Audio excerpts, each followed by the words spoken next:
দেখুন, যে দেশের প্রধানমন্ত্রী শিক্ষিত বেকারদের চাকরি দিতে ব্যর্থ, সেই প্রধানমন্ত্রী যখন কন্টেন্ট ক্রিয়েটারদের জন্য আলাদা করে প্রোগ্রাম করে এবং তাদেরকে উৎসাহিত করে, কোন প্রধানমন্ত্রী? যে প্রধানমন্ত্রী সরাসরি ধর্মীয় বিদ্বেষের প্রচার করে তারা ভোটে এসেছে, এবং যে প্রধানমন্ত্রী নির্বাচনের দেখেছেন তারা বলেছিল যে মুসলিমরা এবং কংগ্রেসরা ক্ষমতা এলে নাকি মঙ্গলসূত্র নেবে, বা মুসলিমরা নাকি জেয়াদা বাচ্চা হয়, মানে অনেক বাচ্চা হয়, মানে কটাক্ষ করা রীতিমতো।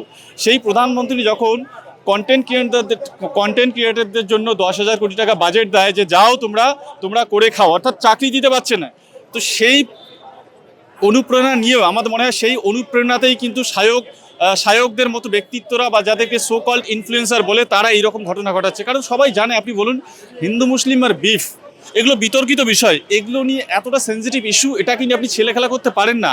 আপনি নিজের জনপ্রিয়তা পাওয়ার জন্য বা মানুষের কাছে নিজেকে ট্রেন্ডে নিয়ে আসার জন্য আপনি এইরকম সেন্সিটিভ ইস্যু নিয়ে যখন বলছেন, তখন আপনাকে ভাবা উচিত আপনি আসলেই সোশ্যাল মিডিয়া ইনফ্লুয়েন্সার নাকি সোশ্যাল মিডিয়া দাঙ্গাবাজ।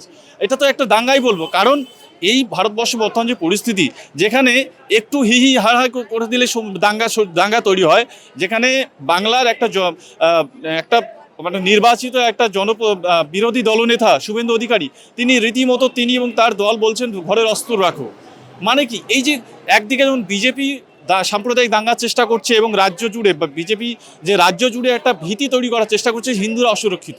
সত্যি ধর্মটা বাঁচাতে হবে বিজেপি এবং আরএসএস এই শুভেন্দুদের কাছ থেকে। আপনি দেখুন, এই রকম একটা চিত্র আমাকে দেখান পশ্চিমবঙ্গে, যেখানে মুসলমানরা কোনো হিন্দু ভাইয়ের ঘরে আগুন দিয়েছে বা তাদের ঘরে অত্যাচার করেছে, এইরকম কোনো নজির আছে? বা কোনো মুসলিম এলাকায় একটা হিন্দু ঢুকেছে বলে তাকে আল্লাহু আকবার বলার নামে জোরপূর্বক তাকে অত্যাচার করা হচ্ছে? আমরা কিন্তু এই রকম প্রমাণ কিন্তু কোথাও দেখিনি। তাহলে হিন্দুরা বিপদে কোথায়? বিপদে সত্যি হিন্দুরা কাদের হাতে? শুভেন্দুদের হাতে, বিজেপি আরএসএসের হাতে। আরএসএস আগে ছিল বাংলায়, বলুন, বাংলা কি আগে হিন্দু ধর্ম পূজা হতো না? দুর্গা পূজা হতো, হই হুল্লোড় করে যত রকমের পূজা অর্চনা হিন্দুদের সব কিছু আগে হতো। যদি হতো না, তাহলে আপনি বলতে পারেন নতুন করে তারা এসে বলছে যে হিন্দুরা অসুরক্ষিত। কাদের কাছে অসুরক্ষিত? আমরা হিন্দু মুসলিম সবাই তো সম্প্রীতির সাথে ঈদ পালন হয়, পুজো উৎসব হচ্ছে, সব কিছু তো ঠিকঠাক চলছে। হঠাৎ করে আপনি যখন এটা মানুষের মগজে একটা বীজ ঢুকে দিচ্ছেন যে মুসলিমরা সব কিছু দখল করবে, মুসলমানদের জন্য বিপদে, আগামীতে যদি বিজেপি না আসে হিন্দুরা একদম নিশ্চিহ্ন হয়ে যাবে, যেটা বলা হচ্ছে। বর্ডার আপনাদের কাছে, প্রাইম মিনিস্টার, হোম মিনিস্টার, আজ পর্যন্ত কোনো প্রাইম মিনিস্টার হয়েছে মুসলিম যে আপনার কাছে হিন্দু অসুরক্ষিত মনে হচ্ছে? বাংলা চিফ মিনিস্টারকে কোনো মুসলমান কোনো দিন হয়েছে যে আপনি অসুরক্ষিত ফিল করবেন? বা বাংলার যে পুলিশ মন্ত্রী আছে, তারা কি কখনো মুসলিম হয়েছে যে আপনি অসুরক্ষিত হবেন? অসুরক্ষিত কখন হবেন? যখন সরকার আপনাদের নয় কোনো মুসলিম চালাবে। মনে রাখলাম, কিন্তু তারপরে বলবে একবার মুসলমানদের হাতে ক্ষমতা দিয়ে দেখুন, আপনি যে অসুরক্ষিতর কথা বলছেন, বরং আরও আপনি বেশি সুরক্ষিত হবেন। একবার মুসলিমদের হাতে ক্ষমতা দিয়ে দেখুন। ইতিহাসে আছে, আপনাদের ব্রিটিশদের বলা হয়, কিন্তু তারা এখানে গোলামি করেছে, মানে ভারতীয়দের দাস বা গোলাম পরিণত করেছে। কিন্তু ইতিহাসে কোথাও বলা নেই যে মোগলরা এসে এখানে গোলামি করেছে বা মোগলদের কারণে এখানে গোলাম তৈরি করে গেছে।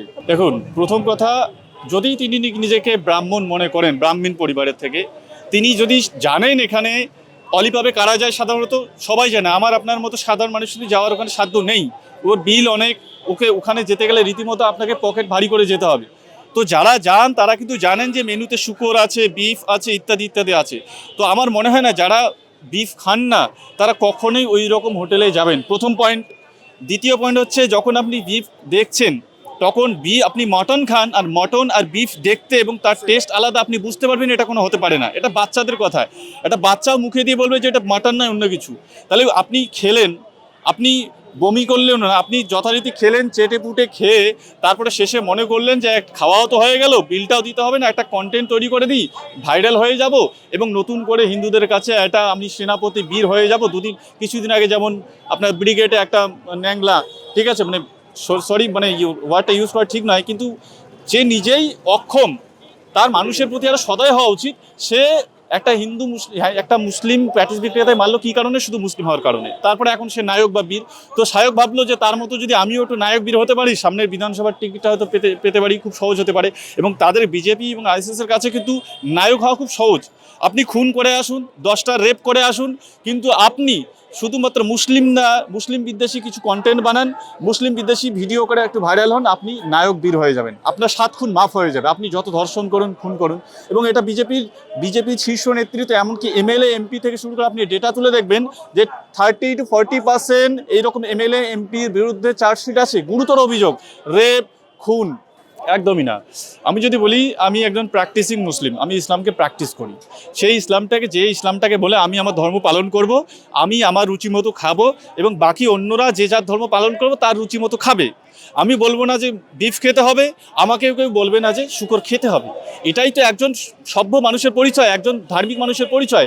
আমি কখনোই সেই জায়গায় যাব না, সেটা অলিপাব হোক বা অন্য কোনো হোটেল হোক, যেখানে আমি দেখব মেনুতে শুকর আছে, তার সাথে বিফ যাই থাক, বা ওরা যদি আমাকে সার্টিফাইড কোনো সার্টিফিকেট দেয় যে এখানে পুরো আলাদা আলাদা জায়গায় রান্না হয়, তারপরেও আমি সেখানে খাবো না। কারণ যেখানে শুকর আছে, যেহেতু আমাদের নিষিদ্ধ, তাহলে আমি সেখানে কখনোই খেতে যাব না।